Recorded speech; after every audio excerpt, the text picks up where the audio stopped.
দেখো ফ্রেন্ডস, এটা হলো কলা ভাজা। কলাটাকে ছিলে হলে নুন হলুদ একটু মিষ্টি মাখিয়ে তারপরে এটাকে ভেজে দিলে, কেউ যদি কলার তরকারি পছন্দ না করে থাকে তো এই কলা ভাজাটাকে তোমরা খেতে পারো। কলা ভাজাটা খেতে কিন্তু আলুর মতন লাগে খানিকটা। তো আমার তো কলার তরকারি যখন পছন্দ নয়, আমি এই কলা ভাজাটাই করি। আমার কলা ভাজাটা খেতে খুবই ভালো লাগে। এটাকে একদম ফ্রাই করে এবার তুলবো একটু পরে, তারপরে তোমরা দেখবে এটা খেতেও খুব ভালো লাগে।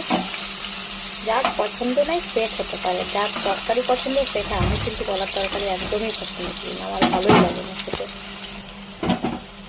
দেখো এক পিঠ লাল হয়ে গেছে, এটাকে সেকেন্ড পিঠের দিকে আমি উল্টিয়ে দেবো।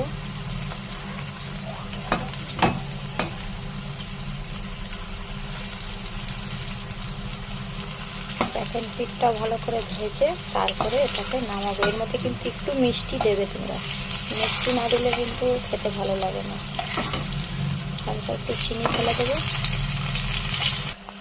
তাই আমার এটা ভাজা হয়েই আসলো। আর একটুখানি ভাজার পরে এটাকে আমি নামিয়ে দেবো।